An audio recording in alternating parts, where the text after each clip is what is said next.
నమో వెంకటేశాయ.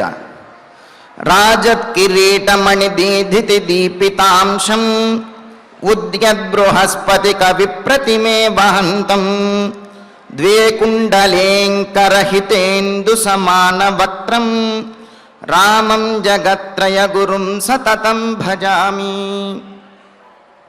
మణిమయాలంకృతమైనటువంటి కిరీటమును, కుండలములను, హారములను ధరించినటువంటి వాడు, చంద్రుని వలె ప్రకాశవంతమైనటువంటి ముఖ వర్చస్సు గలవాడు, ముల్లోకములకు కూడా ప్రభువైనటువంటి శ్రీరామచంద్రునికి నమస్కరిస్తూ తదభిన్న స్వరూపుడైనటువంటి ఆ శ్రీనివాసుని యొక్క దయా విశేషం చేత సమస్త మానవాళికి ధర్మ తత్పరతను, సకల కార్యసిద్ధిని చేకూర్చాలన్నటువంటి సంకల్పంతో తిరుమల తిరుపతి దేవస్థానం వారు నిర్వహిస్తున్నటువంటి శ్రీమద్ రామాయణం అయోధ్యాకాండ ప్రవచన పారాయణ కార్యక్రమంలో నేటికి మనం 252వ రోజులోకి ప్రవేశించాం.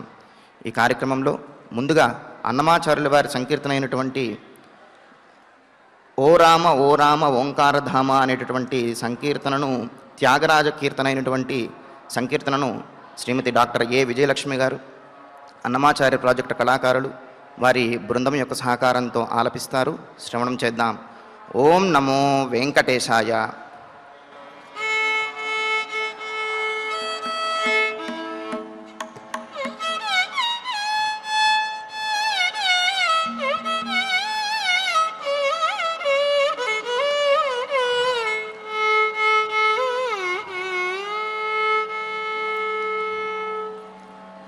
ఓ రామ ఓంకారధామ, ఓ రామ ఓంకారధామ, ఓ రామ వనరించు ప్రేమ, ఓ రామ ఓంకారధామ, ఓ రామ వనరించు ప్రేమ, ఓ రామ ఓంకారధామ.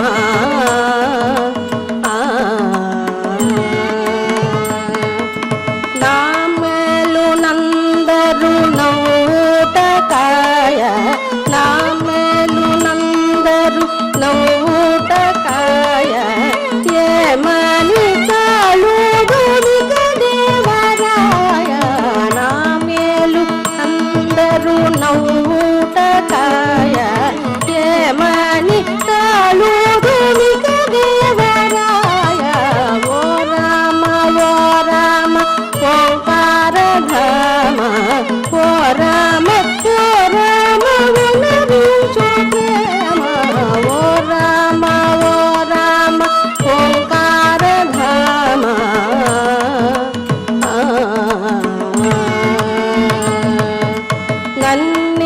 నన్నేచినందుకు నయమేమి కలిగే, నన్నేచినందుకు నయమేమి కలిగే, నిన్నే నిరనన్నిటి నీవే నగైగే, నన్నేచినందుకు నయమేమి కలిగే, నిన్నే నిరనన్నిటి నీవే నగైగే, ఓ రామ ఓంకారధామ, ఓ రామ వనరించు ప్రేమ, ఓ రామ ఓంకారధామ.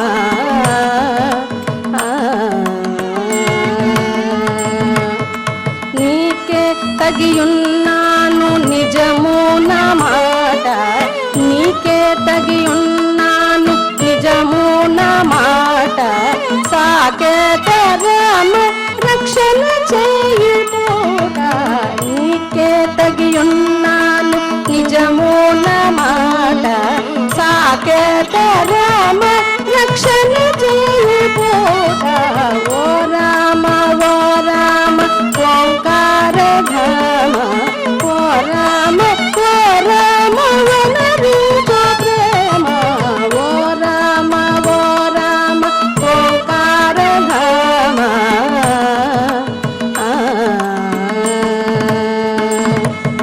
నీరైన పాలైన నీకే అనుకుంటి, నీరైన పాలైన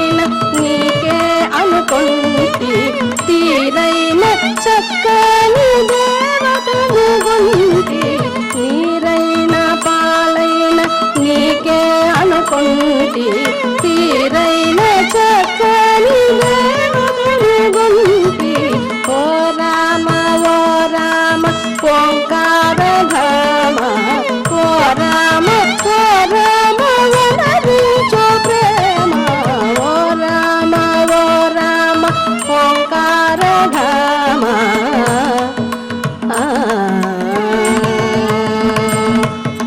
నీకంటే దొరకున నిరుపమ గాత్ర నీకంటే దొరకున నిరుపమ గాత్ర పరాకేల శ్రీ త్యాగరాజు నీకంటే దొరకున నిరుపమ గాత్ర పరాకేల శ్రీ త్యాగరాజు ఓ రామ ఓంకార రామ ఓ రామ వనరించు ప్రేమ ఓ రామ ఓంకార రామ ఓ రామ వనరించు ప్రేమ ఓ రామ వనరించు ప్రేమ ఓ రామ వనరించు ప్రేమ ఓ రామ ఓంకార రామ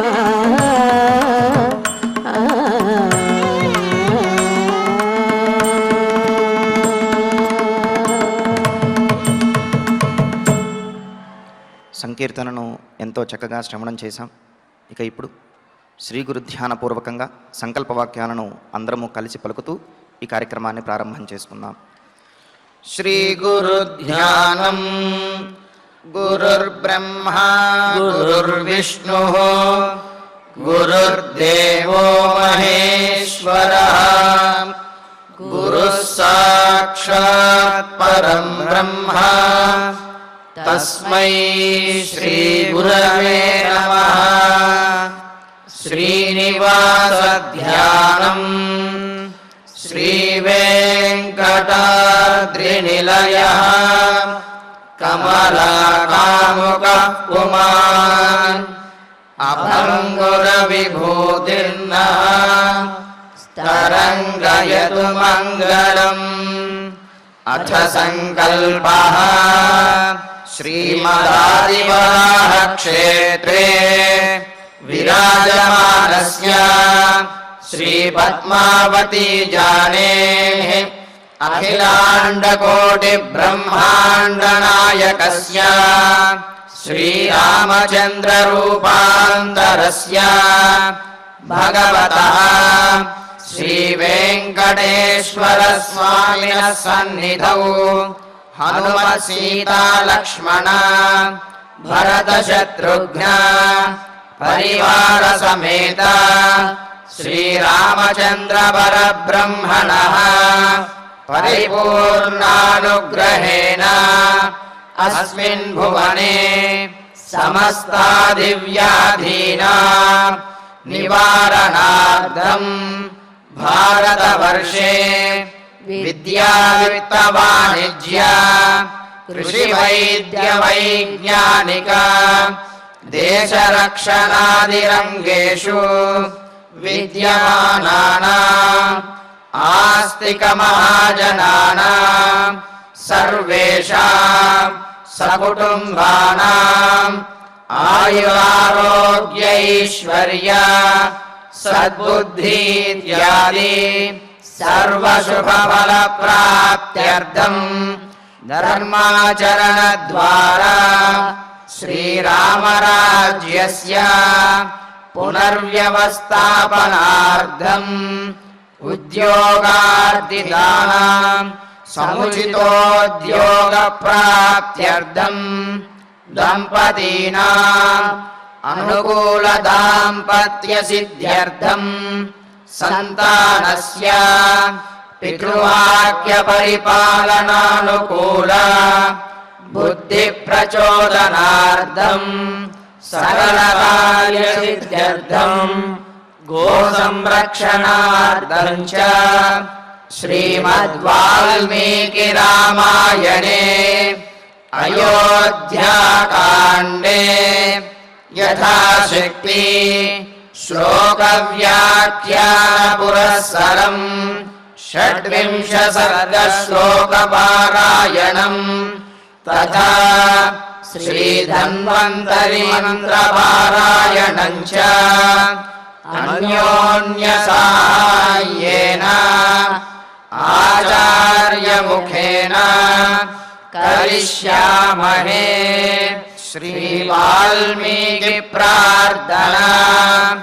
कूजन्तं राम रामेति मधुरं मधुराक्षरम् आरुह्य कविताशाखां वन्दे वाल्मीकिकोकिलम्। श्री आञ्जनेय प्रार्थना।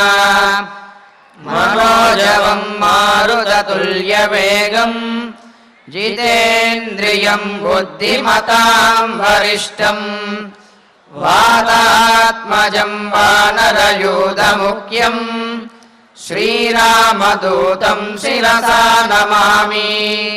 श्रीरामायण प्रार्थना। वाल्मीकिगिरिसम्भूता रामसागरगामिनी पुनातिभुवनं पुण्या रामायण महानदी। श्रीराम प्रार्थना। अयोध्याख्येतु गुर्वर्धे त्यक्त्वा राज्यं गिरौ वसन् पादुके भरतायादात् स रामः शरणं मम। श्रीरामचन्द्र परब्रह्मणे नमः। अथ श्रीमद् रामायणे आदिकाव्ये अयोध्याकाण्डे षड्विंशः सर्गः। శ్రీమన్నారాయణ చరణౌ శరణం ప్రపద్యే. శ్రీమతే నారాయణాయ నమః. శ్రీరామాయ నమః. ఇతీవ విలపంతీం తాం ప్రోవాచ రఘునందనః సీతే తత్ర భవాంస్తాతః ప్రవ్రాజయతి మాం వనం. సీతాదేవితో రామచంద్రమూర్తి మాట్లాడుతున్నాడు. మరి ఇప్పటి వరకు కూడా తన అంతఃపురానికి వచ్చినటువంటి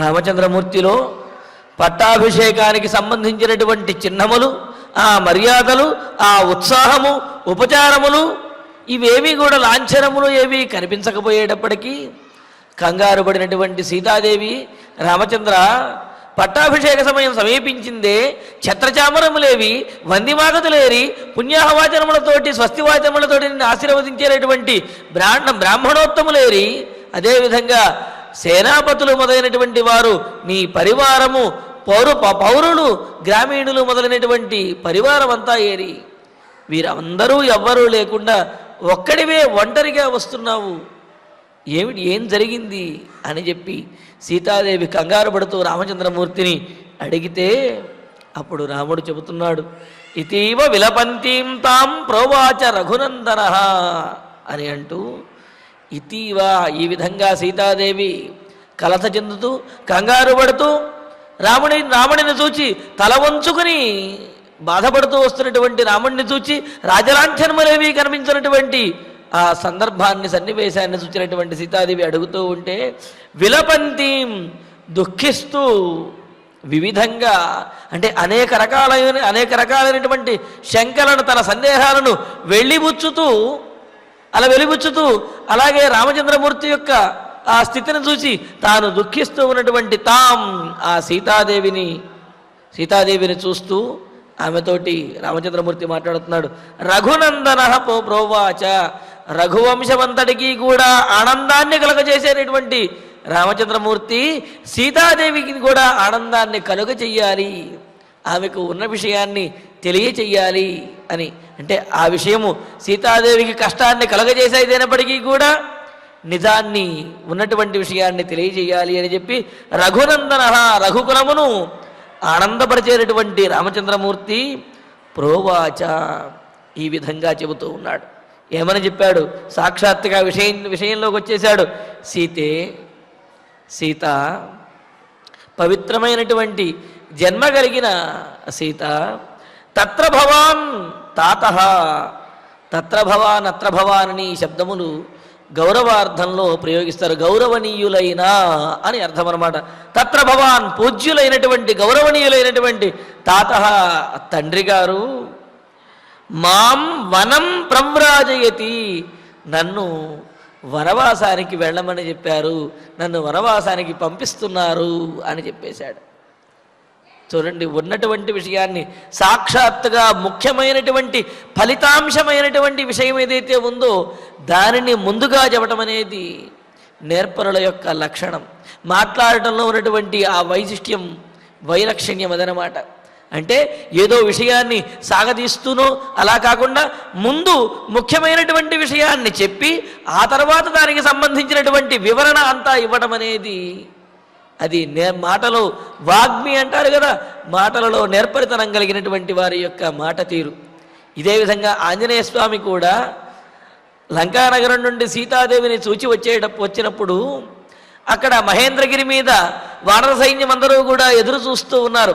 హనుమంతుడిని చూడంగానే వాళ్ళందరూ కేరింతలు కొడుతూ ఏం జరిగిందో అని వాళ్ళందరూ ఆలోచిస్తూ చూస్తూ ఉత్కంఠగా ఎదురు చూస్తూ ఉంటే హనుమంతుల వారు మొట్టమొదటిసారిగా చెప్పినటువంటి మాట దృష్టా సీత అని చెప్పి అన్నారు. చూచాను సీతాదేవిని అని చెప్పేశాడు. అంటే ఏమిటి? వెళ్ళినటువంటి కార్యం సఫలమైంది. సరే, ఆ కార్యం ఎలా సఫలమైంది, ఏం చేశాము, అక్కడ జరిగినటువంటి మధ్యలో ఉన్నటువంటి విశేషాలు ఏమిటనేవి మరలా పూర్తిగా వివరిస్తాడు. కానీ ముందు చెప్పవలసింది ఫలితాంశం ఏదైతే ఉన్నదో ముఖ్యమైనటువంటి విషయం, ఆ విషయాన్ని ముందు చెప్పి ఆ తర్వాత దానికి సంబంధించినటువంటి విషయములన్నీ కూడా చెప్పటము సరి అయినటువంటి మాట తీరు, మాట నేర్పరితనం కలిగినటువంటి వారి యొక్క ఆ పద్ధతి అన్నమాట. అందుకనే రామచంద్రమూర్తి కూడా ఏం చెబుతున్నాడు సీతాదేవితో? మొట్టమొదటి మాటగా ఏమంటున్నాడు? తత్ర భవాన్ తాత, పూజ్యులైనటువంటి తండ్రి గారు మాం వనం ప్రవ్రాజయతి, నన్ను వనవాసానికి పంపిస్తున్నారు సీత అని అన్నాడు. అనేటప్పటికీ సీతాదేవి మనస్సులో ఆలోచన, ఎందుకు వనవాసానికి పంపిస్తున్నారు, ఏమిటి కారణం, ఇవన్నీ వస్తాయి. సరే, వాటికి సమాధానాన్ని రామచంద్రమూర్తి చెబుతాడు. మరి ఇక్కడ చూడండి, ఉన్న విషయాన్ని సీతాదేవికి దాచకుండా చెప్పేశాడు. అంటే నిజాన్ని చెప్పటం వల్ల, నిజాన్ని ఉన్నది ఉన్నట్టుగా చెప్పటం వల్ల అవతల వారిలో ఉన్నటువంటి సందేహములన్నీ కూడా తీరుతాయి. ఉన్నటువంటి సందేహాలు ఏమైనా ఉంటే వాటిని ధైర్యంగా సూటిగా నివృత్తి చెయ్యవచ్చును.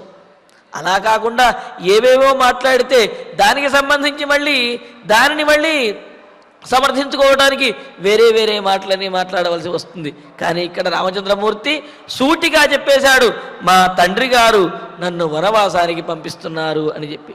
అని ఇంకప్పుడు వివరణ చెబుతున్నాడు. కులే మహతి సంభూతే ధర్మజ్ఞే ధర్మచారిణి శృణుజానకి ఏనేదం క్రమేణాభ్యాగతం మమ. మరి ఇలాంటి పట్టాభిషేకం జరగవలసినటువంటి సందర్భంలో మా తండ్రి గారు నన్ను వనవాసానికి పంపిస్తున్నాడు అని చెప్పంగానే సీతాదేవి మనస్సులో కలత మరింత పెరుగుతుంది కదా, దుఃఖం మరింత ఎక్కువ అవుతుంది కదా. అందుకని దీనికి కారణాన్ని కూడా తెలియజేసి సీతాదేవిని ఊరడించడానికి రామచంద్రమూర్తి ప్రయత్నిస్తున్నాడు. ఆమె యొక్క మనస్సుని దిటము చేసుకుని, మనస్సు గట్టిగా ఉంచుకుని అంగీకరింపజేయటానికి ఆమెను రామచంద్రమూర్తి కారణాన్ని కూడా తెలియజేస్తూ మహతి కులే సంభూతే, గొప్పదైనటువంటి వంశంలో జన్మించినటువంటి ఓ సీత. అంటే ఏమిటి? ఇక్కడ ఏ సందర్భంలో గొప్పతనాన్ని గుర్తు చెయ్యాలో ఆ సందర్భంలో గనక గుర్తు చేస్తే అప్పుడు వారి యొక్క మార్గం సవ్యంగా ఉంటుంది. వారి యొక్క ఘనకార్యాలు వాళ్ళు సాధించగలుగుతారు, ధర్మాన్ని పాటించగలుగుతారు. ఎవరైనా ధర్మపరమైనటువంటి కార్యం చేస్తున్నప్పుడు, లేకపోతే లోకోపకారకమైనటువంటి కార్యం, పరోపకారమైనటువంటి కార్యం చేస్తున్నప్పుడు వారి యొక్క గొప్పతనాన్ని, మీ తాతలు ఎంత గొప్పవారయ్యా, మీ తండ్రి గారు ఎంత గొప్పవారు, కావున అదే పోలిక నీకు కూడా వచ్చింది, నువ్వు ఈ ధర్మకార్యాన్ని చక్కగా ఆచరించు అని చెప్పినట్లయితే వారికి ఉన్నటువంటి ఉత్సాహంతో పాటు వీరు చెప్పినటువంటి మాటల ద్వారా మరింత ఉత్సాహం కలిగి పెద్దలను తలుచుకుని ఆ కార్యాన్ని మరింత భక్తి శ్రద్ధలతోటి, మరింత జాగరూకతతోటి చేసి మంచి పేరు పొందుతారు. అటువంటి సందర్భంలో పెద్దలను గుర్తు చేసి వీరిని ప్రోత్సహించాలి. అంతేకాని ఎవడైనా ఏదైనా చెడ్డ పని చేస్తున్నప్పుడు నువ్వు ఏం చేసినా పర్వాలేదురా, మీ నాన్న చూసుకుంటాడు, మీ తాత చూసుకుంటాడు, వాళ్ళకి ఆ అధికారం ఉంది, ఈ అధికారం ఉంది అని చెప్పి ఇటువంటి సందర్భంలో గుర్తు చేసినట్లయితే వాళ్ళు చేసేటటువంటి ఆ దుర్మార్గములు మరింత పెరిగిపోతాయి. కావున ఏ సందర్భంలో ఏం మాట్లాడాలి, ఏ సందర్భంలో అనుకూలంగాను అదేవిధంగా వారి యొక్క వంశము యొక్క కీర్తి ఇనుమడించే విధంగా మాట్లాడాలి, ధైర్యాన్ని పెంచే విధంగా మాట్లాడాలనేది తెలుసుకుని మాట్లాడాలి తప్ప ఎక్కడ పడితే ఎక్కడ సమర్థించడము, ఎక్కడ పడితే అక్కడ కుంగదీయటము అనేది సరైనటువంటి మాటకారి లక్షణం కాదు.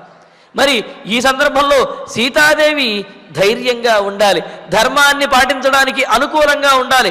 అందుకని రామచంద్రమూర్తి ఆమె వంశం గురించి కూడా గుర్తు చేస్తున్నాడు.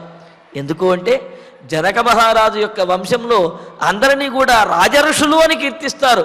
అంటే ఏమిటి, వాళ్ళు రాజులుగా ఉన్నప్పటికీ కూడా ఋషుల వంటి ప్రవర్తన కలిగినటువంటి వాళ్ళు. అందుకనే మరి ఆ సీతాదేవి మహాలక్ష్మి వారి యొక్క వంశంలో జన్మించింది. అందుకనే చెబుతున్నారు ఇక్కడ మహతి కులే సంభూతే, గొప్పదైనటువంటి జనక మహారాజు యొక్క వంశంలో జన్మించినటువంటి సీత సంభూతే ధర్మజ్ఞే, అంతేకాదు ధర్మం తెలిసినటువంటి దానా అని అంటున్నాడు. ధర్మాన్ని కూడా గుర్తు చేస్తున్నాడు. వంశము యొక్క గొప్పతనాన్ని, వంశంలో వారి యొక్క గొప్పతనాన్ని, ఆ వంశంలో ధర్మాన్ని పాటించే వారందరూ ఉన్నారు కావున నీకు కూడా ధర్మం ఏమిటో తెలుసు సీత అని అంటూ ధర్మజ్ఞే, ధర్మం తెలిసినటువంటి దానా, ధర్మచారిణి, ధర్మము తెలియటమే కాదు ధర్మాన్ని ఆచరించడం కూడా తెలిసినటువంటి దానివి, ఆచరించేటటువంటి దానివి. తెలుసుకోవటం ఒక ఎత్తు అయితే దాన్ని ఆచరించడం అనేది మరింత క్లిష్టమైనది, అది ముఖ్యమైనటువంటి విషయం అన్నమాట. అందుకని ఏమంటున్నాడు, గొప్ప వంశంలో జన్మించినటువంటి దానివి, ధర్మము తెలిసినటువంటి దానివి, ధర్మాన్ని ఆచరించేటటువంటి దానివైన జానకి, జనక మహారాజు యొక్క పుత్రికవైన సీత అని అంటున్నారు. ఇక్కడ జానకి అని చెప్పి జనక మహారాజుని గుర్తు చేయటంలో ఉద్దేశం ఏమిటి అంటే, జనక మహారాజు కర్మనిష్ఠుడు అంటే ఏమిటి, తాను రాజుగా ఉన్నప్పటికీ కూడా తన కర్మలు ఏవైతే ఉన్నాయో వాటినన్నింటినీ తూచా తప్పకుండా పరిపాలించేటటువంటి వాడు, ధర్మాన్ని పరిపాలించేటటువంటి వాడు. ఆయన ఎప్పుడూ కూడా ధర్మ కార్యాలను విడిచిపెట్టలేదు, తన కర్తవ్యాలు ఏవైతే ఉన్నాయో వాటిని ఏనాడు విడిచిపెట్టలేదు జనక మహారాజు. అందుకనే అటువంటి కర్మనిష్ఠుడైనటువంటి ధర్మపరుడైనటువంటి జనక మహారాజు యొక్క పుత్రికమైనటువంటి ఓ సీత జానకి, ఇదం ఏన క్రమేణ మమ అభ్యాగతం శృణు, అసలు ఈ వనవాసం అనేది నాకు ఎలా తారసపడింది, నేను ఎందుకు చేయవలసి వచ్చింది అనే విషయాన్ని తెలియజేస్తాను విను అని అంటున్నాడు. మరి చూడండి, ఇక్కడ సీతాదేవిని తనకి అనుకూలంగాను అలాగే ఆ వనవాసం చేయడానికి అనుమతిచ్చే విధంగాను సీతాదేవిని మలచటానికి ప్రయత్నిస్తూ సీతాదేవి యొక్క వంశ గౌరవం గురించి, అలాగే జనక మహారాజు యొక్క గొప్పతనం గురించి, అదేవిధంగా సీతాదేవి ధర్మజ్ఞురాలు, ధర్మచారిణి అనే విషయాన్ని కూడా తెలియజేస్తూ అసలు విషయం చెబుతాను, కంగారు పడకుండా సావధానంగా విను సీత అని చెబుతున్నాడు. రాజ్ఞా సత్య ప్రతిజ్ఞేన పిత్రా దశరథేన చ కైకేయ్యై మమ మాత్రేతు పురా దత్తౌ మహావరౌ.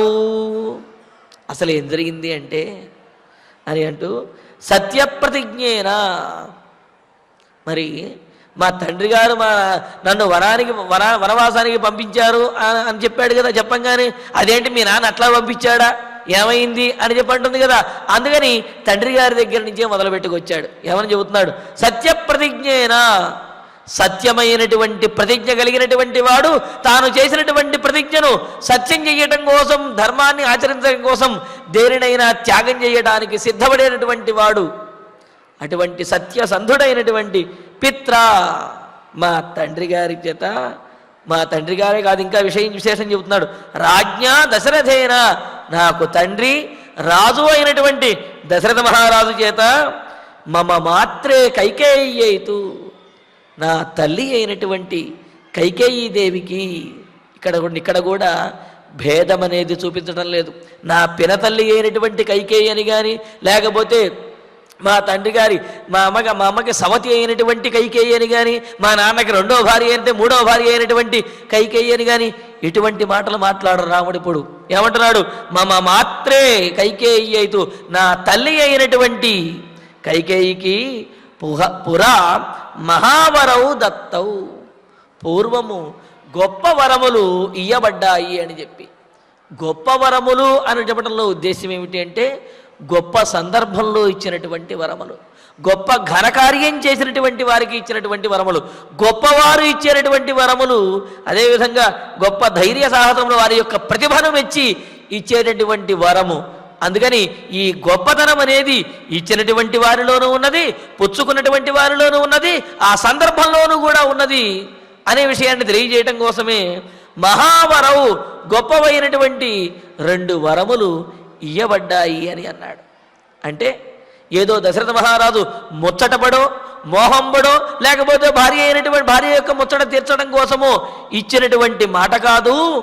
అది గొప్పదైనటువంటి సందర్భంలో గొప్ప ప్రతిభను ప్రదర్శించినటువంటి, అదేవిధంగా గొప్పదైనటువంటి కైకేయికి మా తండ్రి గారు గొప్పవాడైనటువంటి గొప్ప వ్యక్తిత్వం కలిగినటువంటి తండ్రి గారు ఇచ్చినటువంటి వరములు తప్ప అవి వేరేగా ఏదో మాట వరసకు చెప్పినటువంటి మాటలో ముచ్చటగా చెప్పినటువంటి మూటలో కాదు, అవి గొప్పవైనటువంటి వరములు అని అన్నారు. ఎందుకు అంటే ఇతరులకు వరములు ఇవ్వటము అనేది సాధారణ సందర్భాల్లోనూ జరగవచ్చును, అదేవిధంగా గొప్ప సందర్భాల్లో జరగవచ్చును. సాధారణ సందర్భాల్లో అంటే వారి మీద ఉన్నటువంటి ప్రేమాతిశయంతో ముచ్చటపడో లేకపోతే వీరికి కలిగినటువంటి ఆనందాన్ని బట్టో ఇస్తే వరములను ఇచ్చినట్లయితే అవి సాధారణంగా ఇచ్చినటువంటి వరములు. కానీ అవతలి వారు ఏదైనా ఘనకార్యాన్ని సాధించినప్పుడు, ఘనకార్యం చేసినప్పుడు, ధైర్య సాహసాలు ప్రదర్శించినప్పుడు వారికి ఇచ్చేటటువంటి వరం ఏదైతే ఉందో అది సామాన్యమైనటువంటి వరం కాదు, అది మహావరం అన్నమాట. అది చాలా గొప్పదైనటువంటి వరము. అలాగా మా తల్లి అయినటువంటి కైకేయీ దేవికి మా తండ్రి గారు పూర్వము గొప్పవైనటువంటి గొప్ప సందర్భంలో 2 వరములను ఇచ్చారు. ఆ వరములను తయాద్యమసజ్జేస్మిన్ అభిషేకే నృపోద్యతే ప్రచోదిత సమయ ధర్మేణ ప్రతినిర్జిత. అప్పుడు ఆ గొప్ప సందర్భంలో ఇచ్చినటువంటి గొప్ప వరములు ఏవైతే ఉన్నాయో ఆ వరములు అద్య ఈనాడు ఈ పట్టాభిషేక సందర్భంలో నృప ఉద్యతే మమ అస్మిన్ అభిషేకే, మహారాజు అయినటువంటి దశరథ మహారాజు నా పట్టాభిషేకం చేయటానికి ఉద్యుక్తుడు కాగా సిద్ధము కాగా తయా ప్రచోదిత. ఈ సందర్భంలో దశరథ మహారాజునకు నాకు పట్టాభిషేకం చెయ్యాలి అని సంకల్పించుకున్నటువంటి ఈ సందర్భంలో కైకేయి మాత చేత ఆ 2 వరములు కూడా ఇప్పుడు అడుగబడ్డాయి. కైకేయీదేవి తనకు పూర్వం ఇస్తానన్నటువంటి, దశరథ మహారాజు తనకు ఇస్తానటువంటి ఆ గొప్పవైనటువంటి 2 వరములను కూడా ఈ సందర్భంలో అడిగింది. అడిగి సమయ ధర్మేణ ప్రతినిర్ణీత. మరి ఆనాడు సమయ శబ్దానికి ప్రతిజ్ఞ అని, ఇచ్చినటువంటి మాట అని, వరము అని అనేకమైన అర్థములు ఉన్నాయి. అందుకని ఇక్కడ కైకేయీదేవి ససమయ, పూర్వము దశరథ మహారాజు నీవు కోరినటువంటి వరములను నేను ఇవ్వడానికి సిద్ధంగా ఉన్నాను, నువ్వు ఎప్పుడు వరములు కోరుకుంటావో కోరుకో అంటే ఆమె ఇప్పుడు కాదు నేను కాలాంతరంలో వరములను కోరుకుంటాను అని దేవాసుర సంగ్రామ సమయంలో దశరథ మహారాజుతో అన్నది కదా. అందుకని సహసమయ, అప్పుడు దశరథ మహారాజు ఇచ్చినటువంటి మాట ఏదైతే ఉందో నీవు కోరినటువంటి 2 వరములను తప్పనిసరిగా నీకు ఇస్తాను అని చెప్పినటువంటి మాటలు, ఆ వరములను కోరుకుని ధర్మేణ ప్రతినిర్ణీత. అలా వరములను కోరడం ద్వారా ధర్మపాశబద్ధుడై తాను ఇచ్చినటువంటి మాటకు కట్టుబడినటువంటి వాడై ప్రతినిర్ణీత, ఆయన ఆ వరములకు తాను ఇచ్చినటువంటి మాట కట్టుబడినటువంటి వాడై నన్ను ఆమెకు ఇచ్చినటువంటి వరములు నెరవేర్చడం కోసము అని చెప్పి ధర్మభాషానికి బద్ధుడై ధర్మాన్ని అనుసరించి నన్ను వనవాసానికి పంపిస్తున్నాడు అని చెప్పి అంటున్నాడు. అంటే ఏమిటి?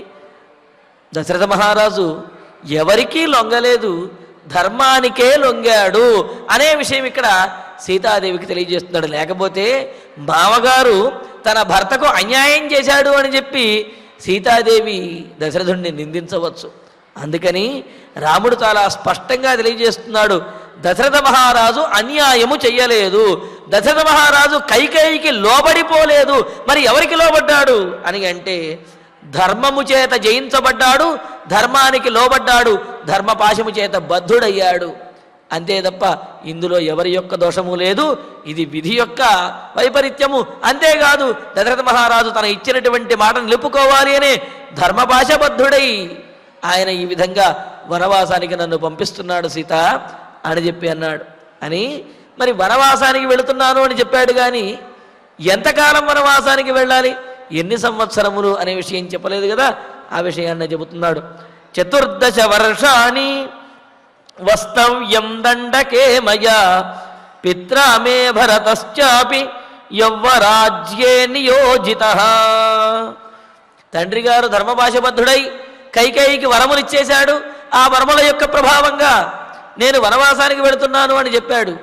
అసలు ఆ వరములు ఏమిటి, ఎన్ని సంవత్సరముల వరములు, అసలు పట్టాభిషేకం ఆగిపోతే మరి ఇంకెవరు రాజవుతాడనే విషయాన్ని కూడా తెలియజేస్తూ 14 వర్షాణి 14 సంవత్సరముల పాటు దండకే మయా వస్తవ్యం, దండకారణ్యంలో నేను నివసించాలి అని అంటున్నాడు. అంటే 14 సంవత్సరముల పాటు దండకారణ్యంలో నేను వనవాసం చెయ్యాలి. మే పిత్రా భరత యవ్వరాజ్యే నియోజితశ్చాపి. మా తండ్రి గారైనటువంటి దశరథ మహారాజు చేత భరతుడు యవ్వరాజ్యంలో నియోగించబడ్డాడు. అంటే భరతునికి పట్టాభిషేకము, రాముడికి వనవాసము, 14 సంవత్సరముల వనవాసము అనే ఈ 2 వరములు కూడా కైకేయికి ఇచ్చి ధర్మపాశబద్ధుడై భరతుని పట్టాభిషేకం చేయడానికి, అలాగే నన్ను వనవాసానికి పంపించడానికి కూడా మా తండ్రి గారు నిర్ణయించారు. ఆ నిర్ణయాన్ని అనుసరించి నేను వనవాసానికి బయలుదేరుతున్నాను సీత అని చెప్పి అంటూ చూడండి. ముందు 14 వర్షాణి వస్తవ్యం దండకేమయ పిత్రామే భరతశ్చాపి యవ్వరాజ్యే నియోజితః అని చెప్పి అన్నాడు. ఇక్కడ ఆ సందర్భంలో 14 వర్షాణి అని పాఠం అన్నమాట. 14 వర్షాణి 14 సంవత్సరములే అంటే ఇక్కడ 14 సంవత్సరములు అని ఎక్కువ అని చెప్పకుండా 14 వర్షాణి 14 సంవత్సరముల పాటు మాత్రమే నేను వనవాసానికి వెళ్ళాలి. అలాగే నేను వనవాసానికి వెళుతున్నాను కావున మరి భరతుడికి రాజ్యంలో పట్టాభిషేకం చేయబోతున్నారు అని చెప్పి ఈ విషయాన్ని సులువుగా తెలియజేస్తున్నాడు అన్నమాట. ఇలాగా రామచంద్రమూర్తి మరి ఉన్న విషయాన్ని తెలియజేశాడు. తెలియజేసి సోహం త్వామాగతో ద్రష్టం ప్రస్థితో విజనం వనే. ఇంకో మాట కూడా అన్నాడు అక్కడ. సహా అహం, అలా తండ్రి గారి చేత ఆజ్ఞాపించబడి పితృవాక్య పరిపాలననే ధర్మాన్ని పాటించడానికి నేను, తాను ఇచ్చినటువంటి వరములను ఇచ్చిన మాట నిలుపుకున్నటువంటి ధర్మాన్ని పాటించాలి అని మా తండ్రి గారు ధర్మపాశబద్ధులమైపోయి నేను ఇలా వనవాసానికి బయలుదేరాను. సోహం, అటువంటి నేను విజనం వనం ప్రస్థిత, నిర్జనమైనటువంటి జనులెవరూ లేనటువంటి ఆ దండకారణ్యానికి బయలుదేరినటువంటి వాడినై త్వాం ద్రష్టం ఆగత, నిన్నొక్కసారి చూచి వెళదాము అని చెప్పి, నీ అనుమతి తీసుకుందాము అని చెప్పి నేను వచ్చాను. అంటే ఇక్కడ చూడండి, సీతాదేవి దగ్గర నాకు అనుమతి ఇవ్వు అని చెప్పి కాకుండా తన యొక్క నిర్ణయాన్ని తెలియజేశాడు. ఎందుకు అంటే రాముడి నిర్ణయాన్ని సీతాదేవి ఏనాడు కూడా కాదు అని అనదు, ఏనాడు వ్యతిరేకించదు. కావున నేను ఇలాగా వనవాసానికి బయలుదేరి వెళుతున్నాను, నీకు తెలియజేసి వెడదాము అని చెప్పి వచ్చాను అని ఒకంత తాను వెడుతున్నాను అని చెబుతూనే ఒకంత అనుమతిని కోరుతూనే వెళ్ళడము తప్పదు అనే విషయాన్ని కూడా తెలియజేస్తూ ఉన్నాడు. అంటే నేను మా నాన్నగారు ఇలా అన్నారు, వెళ్ళమంటావా వద్దంటావా అని ఇలా అడగకుండా మా నాన్నగారి యొక్క మాట కోసము నేను ధర్మపాశబద్ధుడనై వనానికి బయలుదేరి వెళుతూ ఉన్నాను, నిన్ను ఒక్కసారి చూచి వెళదామని వచ్చాను సీత అని చెప్పి సీతాదేవికి తాను వనవాసానికి బయలుదేరినటువంటి విషయాన్ని తెలియజేశాడు. తెలియజేస్తే మరి వెంటనే సీతాదేవి కూడా రామచంద్రమూర్తితోటి బయలుదేరుతుంది కదా. అందుకనే దానికి సమాధానం కూడా చెప్పేస్తూ భరతస్య సమీపేతు నాహం కద్యః కదాచన. మరి అయోధ్యానగరంలో ఉండేటటువంటి సీతాదేవి తన భర్త అయినటువంటి రామచంద్రమూర్తి యొక్క పట్టాభిషేకం ఆగిపోవటానికి పరోక్షంగా కారణమైనటువంటి వాడు భరతుడు అని భావించి భరతుణ్ణి ఏమైనా నిందిస్తుందేమోనని, భరతుని వద్ద ఏమైనా అనుచితమైనటువంటి వ్యాఖ్యలు ప్రత్యక్షంగా కానీ పరోక్షంగా కానీ చేస్తుందేమోనని చెప్పి ఆమెకు బోధిస్తూ ఉన్నాడు రామచంద్రమూర్తి. భరతస్య సమీపే కదాచన అహం నకధ్యః. భరతుని ప్రత్యక్షంలో భరతుని వద్ద మాత్రము ఏనాడు నువ్వు ఈ నా విషయం గురించి మాట్లాడరాదు. మాట్లాడితే ఏం మాట్లాడుతుంది? అంత యోగ్యుడైనటువంటి వాడు, లోకాభిరాముడైనటువంటి వాడు, శౌర్యవీర్య పరాక్రమాలు కలిగినటువంటి వాడు, పెద్ద కుమారుడు అయినటువంటి రామచంద్రమూర్తిని కాదని భరత నీకు రాజ్యాన్ని కట్టబెట్టారు, ఎంత అన్యాయం చేశాడు దశరథ మహారాజు, ఇది నీకు ధర్మమా? మీ నాన్న ఆ విధంగా అంటే మాత్రం నీకైనా సరే ఆలోచన ఉండద్దా అని భరతునితోటి అనవచ్చు. అందుకనే అంటున్నాడు, నా విషయంలో అంటే ఏమిటి? పట్టాభిషేకం ఆగిపోయినటువంటి విషయంలో, అలాగే రాముణ్ణి వనవాసానికి పంపినటువంటి విషయంలో, రాముని యొక్క గొప్ప గుణముల గురించి కానీ భరతుని వద్ద ఏనాడు కూడా నీవు ప్రస్తావించరాదు అని చెప్పి రామచంద్రమూర్తి చెబుతున్నాడు. అంటే మనస్ఫూర్తిగా చెప్పేటటువంటి మాటలు ఈ విధంగా ఉంటాయన్నమాట. ఏదైనా తనకు ఇబ్బంది కలిగింది అంటే సరే, ఆ ఇబ్బంది తప్పదు అనిపించినప్పుడు ఆ ఇబ్బందిని భరిస్తూనే తాను ఆ ఇబ్బందిని భరిస్తూ పక్కవాడిని రెచ్చగొట్టేవాడని మనం చూస్తూ ఉంటాం. తానేమీ మాట్లాడలేను కావున పక్కవాడని ఎవరినో ఒకరిని రెచ్చగొట్టి వాళ్ళ చేత తాను అనదలుచుకున్నటువంటి మాటలన్నీ కూడా అనిపించేస్తూ ఉంటారు. కానీ అది సరైన పద్ధతి కాదు. తాను అనుభవించదలుచుకున్నప్పుడు, తాను మనస్ఫూర్తిగా అంగీకరించినప్పుడు ఆ విషయం గురించి తాను మాట్లాడకూడదు, తన వారెవరూ కూడా మాట్లాడకుండా చూసుకోవలసినటువంటి బాధ్యత ధర్మ ప్రవృత్తి కలిగినటువంటి వారికి ఉన్నది. అందుకనే ఇక్కడ రామచంద్రమూర్తి తాను ఏమాత్రమూ వ్యతిరేకించలేదు, కానీ తన మీద ఉన్నటువంటి ప్రేమతోటి సీతాదేవి ఏమైనా ఒకంత వ్యతిరేకంగా మాట్లాడవచ్చునేమో, తన మీద ఉన్నటువంటి ప్రేమతోటి ఒకవేళ వ్యతిరేకంగా మాట్లాడకపోయినప్పటికీ కూడా ఎవరైతే నష్టపోయారో వారి గురించి గొప్పగా మాట్లాడుతూ ఉంటే చాలు కదా, అంత గొప్పవాడని కాదని నీకు రాజ్యాన్ని కట్టబెట్టారా అన్నట్లుగా రెండు మాటలు మాట్లాడితే చాలదు. అందుకని రామచంద్రమూర్తి ఆ విధంగా ఏనాడూ మాట్లాడకూడదు అని చెబుతూ భరతస్య సమీపేతు నాహం కద్యః కదాచన అని అంటున్నాడు.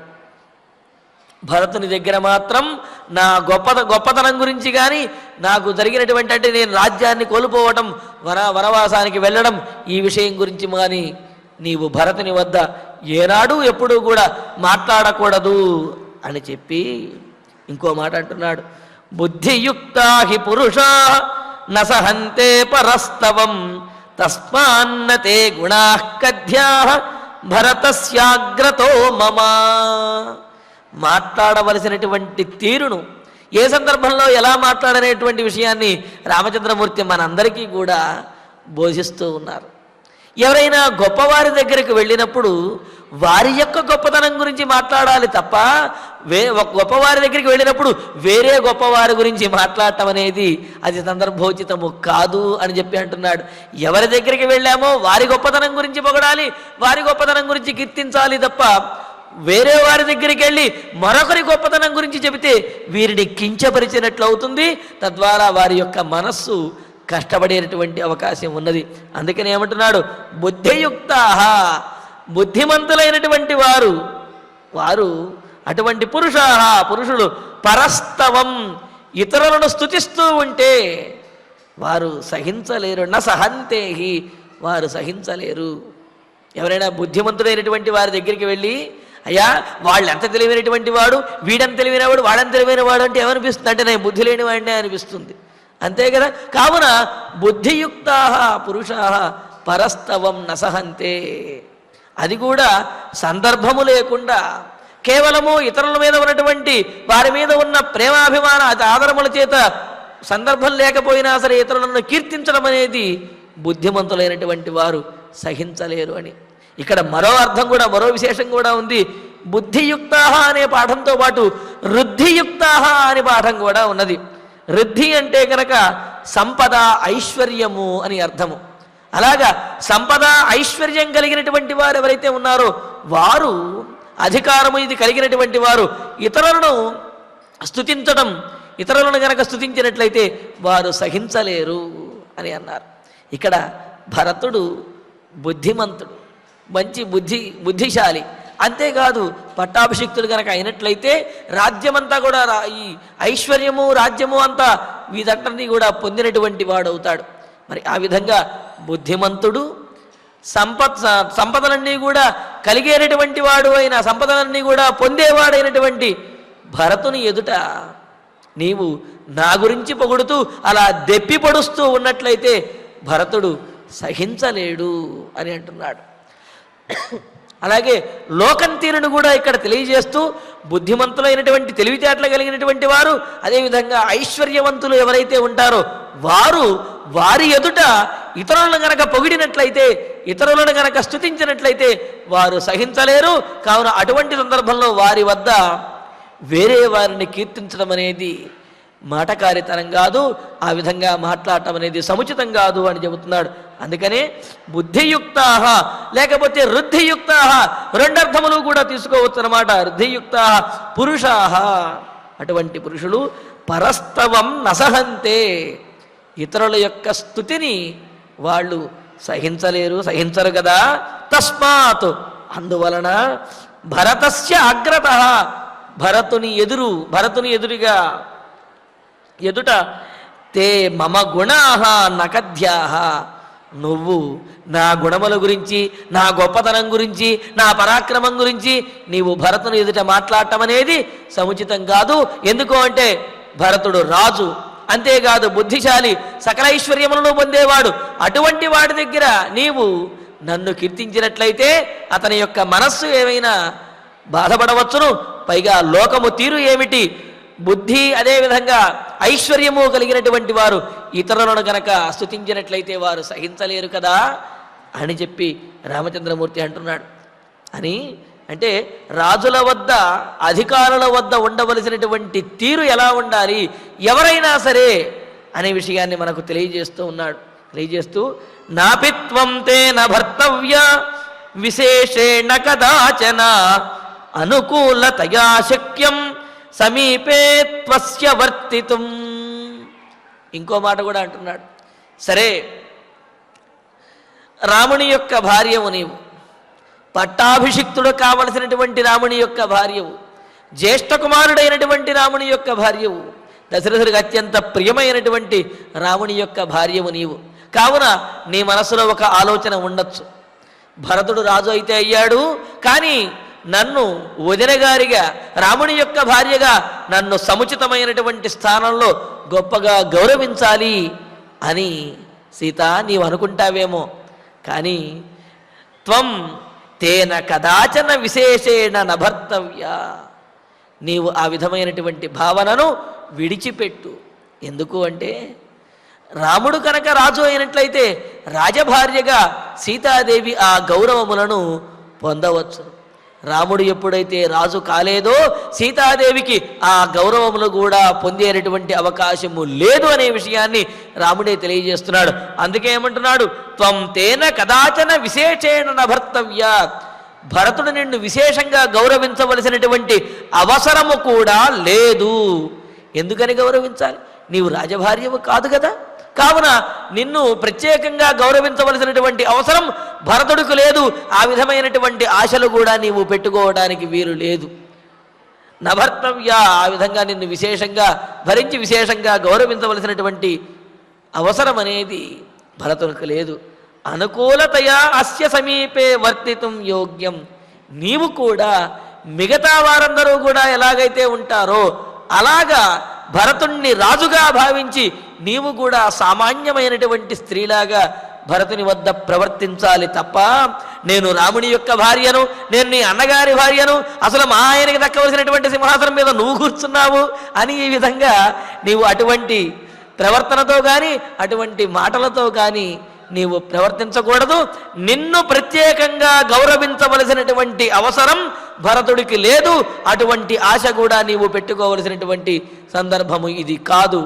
నీ ధర్మాన్ని నీవు పాటిస్తూ మిగతా అంతఃపుర స్త్రీల వలె నీవు కూడా సామాన్యముగా ఉండాలి తప్ప ప్రత్యేకమైనటువంటి గౌరవాన్ని పొందాలి అని కోరుకోవటం న్యాయము కాదు అని చెప్పి రామచంద్రమూర్తి సీతాదేవికి ఉన్నటువంటి విషయాన్ని నిర్మహమాటంగాను నిష్కర్షగాను రామచంద్రమూర్తి తెలియజేస్తూ ఉన్నాడు. మరి సీతాదేవి ఏ విధంగా స్పందించింది, రాముడు ఎలా ఇంకా విశేషాలను తెలియజేశాడనే విశేషాన్ని తరువాతి ప్రవచనంలో తెలుసుకుందాము. ఇక ఇప్పుడు ఆచార్యుల వారి ద్వారా శ్లోకాలను పారాయణ చేసుకుందాము. ఇతీవా ఇతీవా విలపంతీం తాం విలపంతీం తాం ప్రోవాచ ప్రోవాచ రఘునందనః రఘునందనః సీతే తత్ర సీతే తత్ర భవాంస్తాతః భవాంస్తాతః ప్రవ్రాజయతి ప్రవ్రాజయతి మాం వనం కులే మహతి సంభూతే సంభూతే ధర్మజ్ఞే ధర్మజ్ఞే ధర్మచారిణి శృణు జానకి ఏనేదం క్రమేణ అభ్యాగతం మమ రాజ్ఞా సత్యప్రతిజ్ఞేన పిత్రా దశరథేన చ కైకేయ్యై మమ మాత్రే తు పురా దత్తౌ మహావరౌ తయాద్యా మమ సజ్జేస్మిన్ అభిషేకే నృపోద్యతే ప్రచోదితః ససమయః ధర్మేణ ప్రతినిర్జితః చతుర్దశ హి వర్షాణి వస్తవ్యం దండకే మయా పిత్రా మే భరతశ్చాపి యౌవరాజ్యే నియోజితః సోహం త్వాం ఆగతో ద్రష్టుం ప్రస్థితః విజనం వనం భరతస్య సమీపే తు నాహం కథ్యః కదాచన బుద్ధియుక్తా హి పురుషాః న సహంతే పరస్తవం తస్మాన్నతే గుణాః కథ్యాః భరతస్య అగ్రతో మమ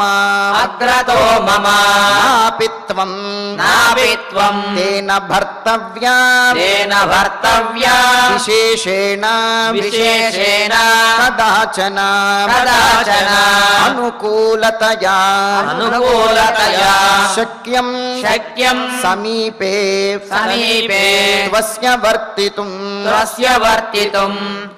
ఇత్యార్షే శ్రీమద్ రామాయణే ఆదికావ్యే అయోధ్యాకాండే షడ్వింశే సర్గే అష్టశ్లోకాః ఫలశ్రుతి నుండి మంగళాంతం వరకు అందరము కలిసి పఠిద్దాం. ఫలశ్రుతి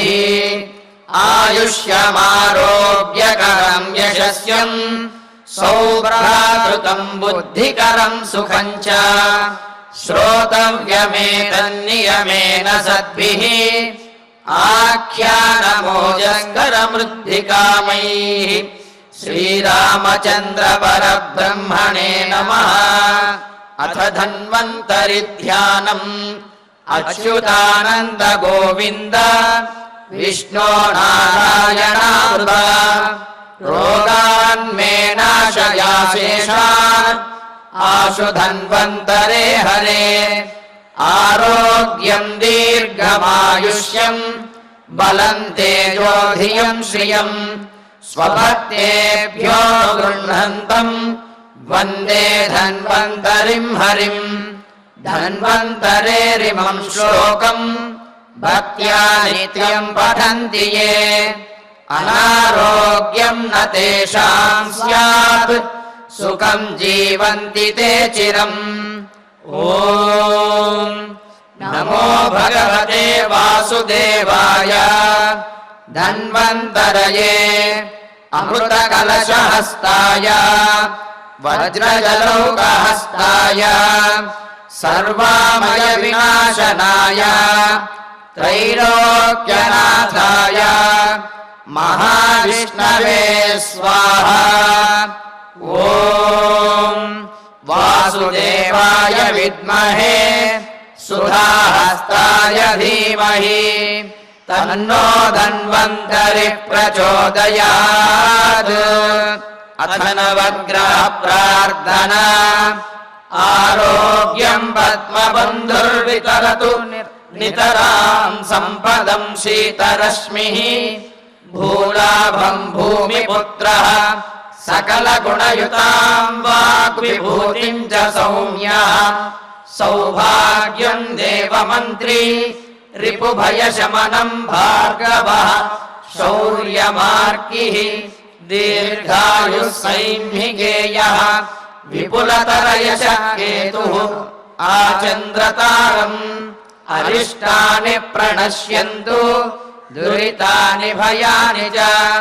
शान्तिरस्तु शुभं मेस्तु ग्रहाः कुर्वन्तु मङ्गलम् अथ क्षमा प्रार्थना यदक्षरपदभ्रष्टं मात्राहीनं च यद्भवेत् तत्सर्वं क्षम्यतां देव नारायण नमोऽस्तु ते अथ भगवत्समर्पणम् कायेन वाचा मनसेन्द्रियैर्वा बुद्ध्यात्मना वा प्रकृते स्वभावात् करोमि यद्यत् सकलं परस्मै नारायणायेति समर्पयामि अथ मङ्गलम् श्रियः कान्ताय कल्याणनिधये निधयेऽर्थिनाम् श्रीवेङ्कटनिवासाय श्रीनिवासाय मङ्गलम्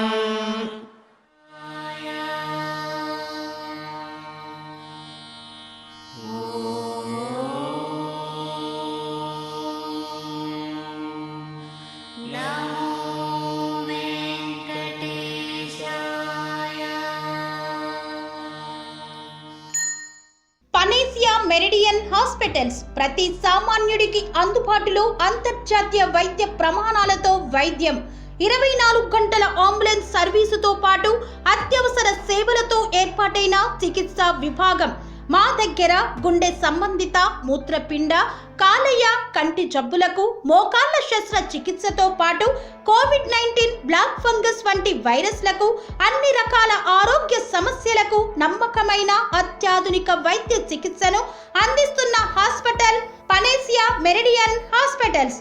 మీ ఆరోగ్య సమస్య ఏదైనా ఇప్పుడు పరిష్కారం సాధ్యం. సంపూర్ణ ఆరోగ్యం కోసం సంప్రదించండి Panacea Meridian hospitals, opposite Bheeramguda Kaman, RC Puram, Sangareddy district, pin code 502032. సంప్రదించాల్సిన ఫోన్ నెంబర్ 0845524177 మరియు 7893757770.